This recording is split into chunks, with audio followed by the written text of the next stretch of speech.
उनका भाग्य है, इसको प्रारब्ध बोलते हैं। तो कहा प्रारब्ध भी अच्छा नहीं होगा।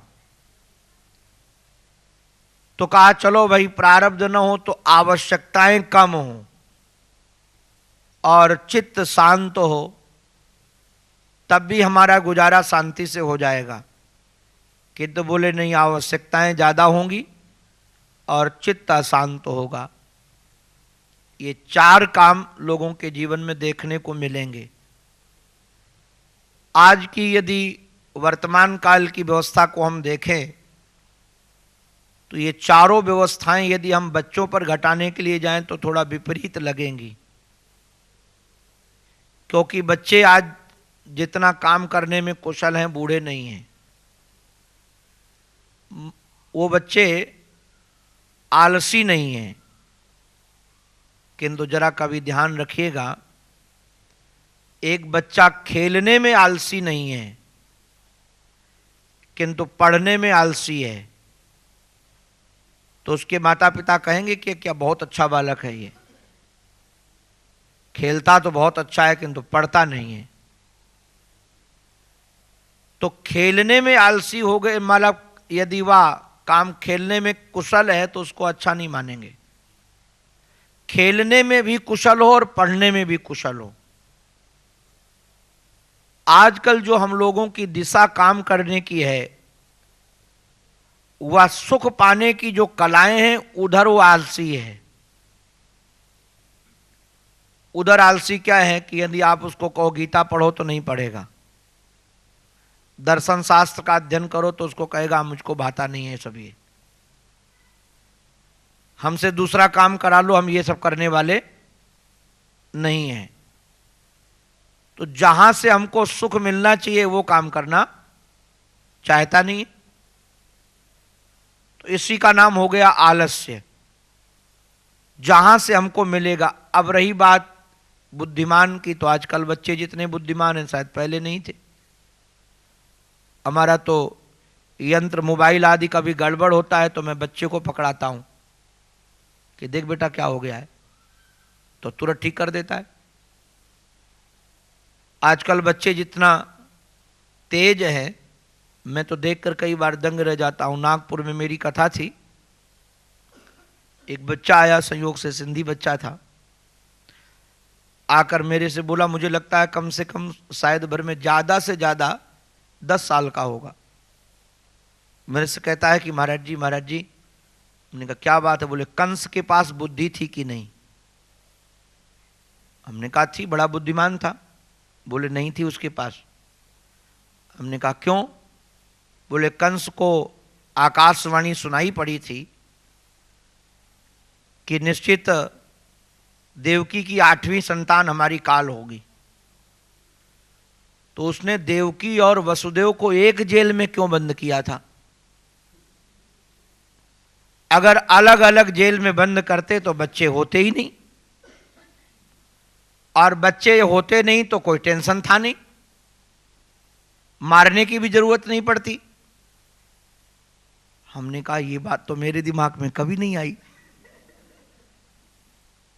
अब मुझे लगता है करीब 20-22 साल तो हमको इस क्षेत्र में हो गए, कथा के क्षेत्र में। मैंने कहा मेरे दिमाग में कभी प्रश्न नहीं आया कि देवकी और वसुदेव को दोनों को अलग रखते। बात तो ठीक कह रहा है, किंतु इसके पीछे कोई ना कोई रीजन तो होगा, कोई ना कोई कारण तो होगा। हमने कहा बेटा मैं इस प्रश्न का उत्तर कल दूंगा, आज मेरे पास है नहीं। बोले आपके पास क्या होगा? मेरी मम्मी के पास भी नहीं है, पापा के पास भी नहीं, मैं बहुत दिनों से पूछ रहा हूं। हमने कहा कल आ जाना, कल बताऊंगा। संयोग से स्कूल जा रहा था, मैं बैठा हुआ था पाठ करने में, तो आ गया, गुरुजी प्रश्न का उत्तर मिला? हमने कहा मिल गया। क्यों अलग अलग नहीं बंद किया? हमने कहा बेटा बात यह है कि कंस ने विचार किया था जितने दिन अलग रखेंगे उतने दिन टेंशन रहेगा, और टेंशन रहने के साथ साथ ये भी रहेगा कि आज तो हमने जबरदस्ती से अपने पिताजी को जेल में डाल दिया है, और कल यदि प्रजा विपरीत हो गई तो हमारे पिताजी निकल सकते हैं, और निकल सकते हैं तो दोनों को अलग अलग कर देंगे, जो अलग अलग हैं फिर साथ मिला देंगे, फिर बच्चे हो जाएंगे। तो उसने सोचा कि एक बार बच्चे पैदा करा करके टेंशन समाप्त कर दें कि वो 8वां तो होगा। बोले ये बात मेरी मम्मी को क्यों नहीं आई समझ में। हमने कहा मम्मी थोड़ी भागवत पढ़ती, भागवत तो मैं पढ़ता हूँ। मैंने दृष्टांत आपको इसलिए सुनाया कि बच्चे के जो प्रश्न है, बच्चे की जो बुद्धि है बहुत तेज है, किंतु ग्रंथकार कहते हैं सुमंद मतया, ये सुमंद मति वाले लोग होंगे तो बच्चों की बुद्धि तो बहुत तेज है, किंतु जिस दिशा में लगनी चाहिए उस दिशा में तेज नहीं है, दिशा गलत हो गई है, और ये दिशा गलत होगी ही होगी। कोई बच्चा बहुत ज्यादा पुरुषार्थी हो और उसको बुद्धिमान भी हो, किंतु रेत से तेल निकालना चाहे, तेल निकलता है तिल से, सरसों से, नए नए यंत्र बनाए और उस रेत को, बालू को उस यंत्र में डाल डाल करके पेरे कि तेल निकालूंगा, तो कितने दिन बाद तेल निकलेगा? जिंदगी में कभी निकलेगा क्या? क्योंकि वहां तेल है ही नहीं।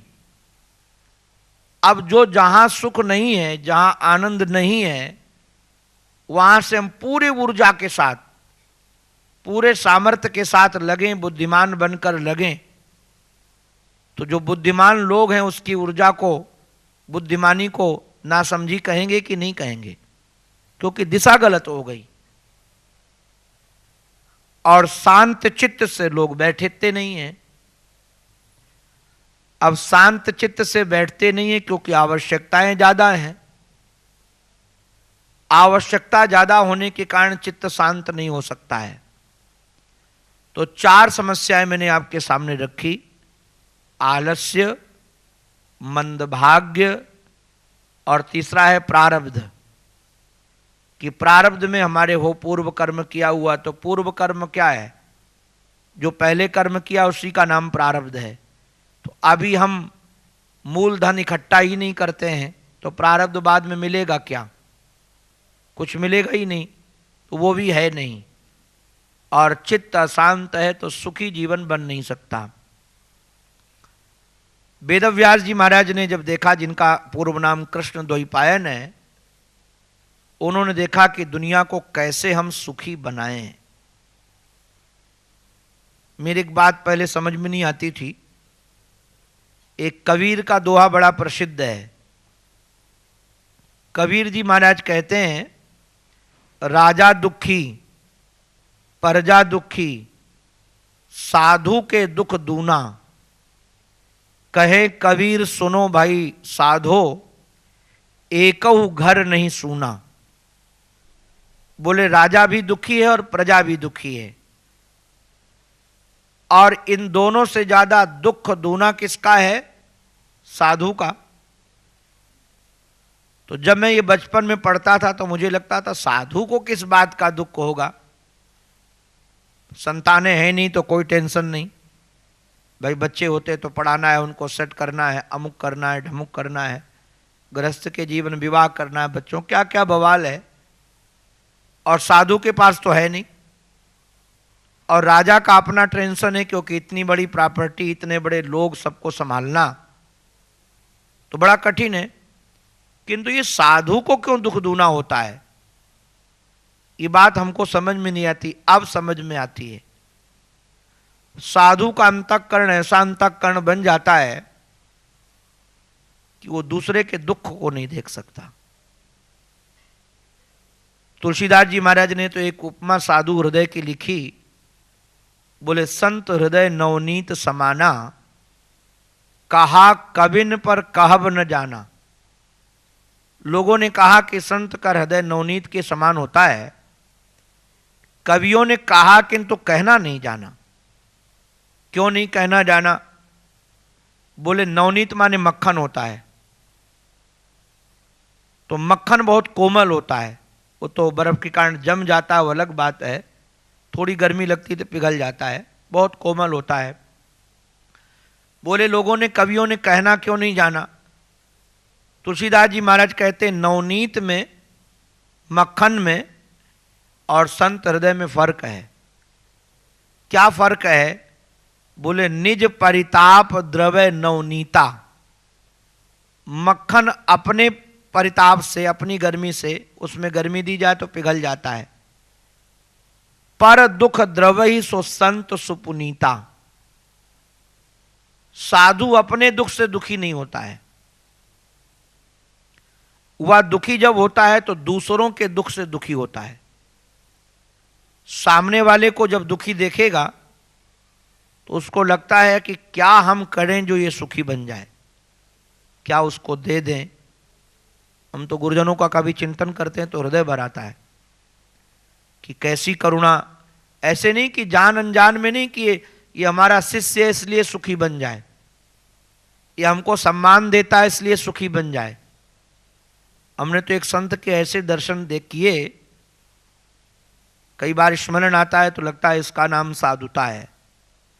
वो संत गंगा किनारे बैठे थे, बिल्कुल अवधूत, कोई कपड़े नहीं थे।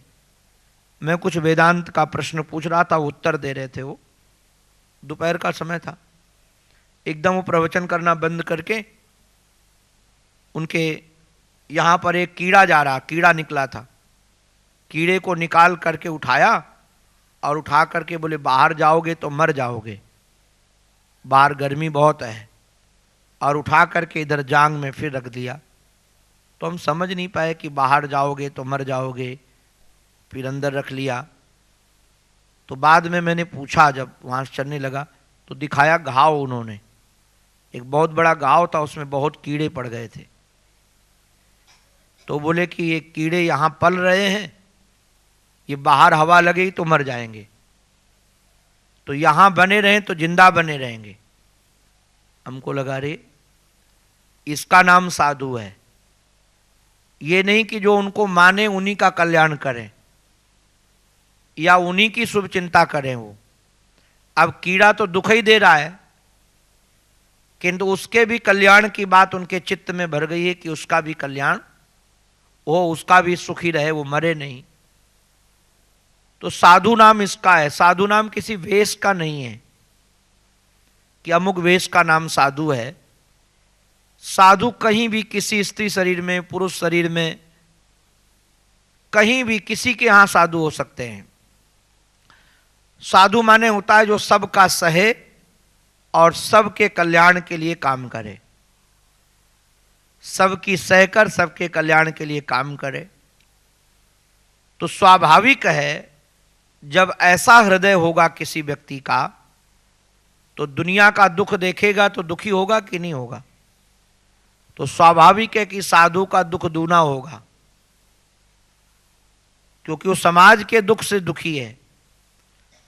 तो ये जो कृष्ण द्वैपायन थे, ये दुनिया के लोगों को जब इन्होंने दुखी देखा तो दुखित देख करके इनको लगा कि दुख का कारण अज्ञान है, ना समझी।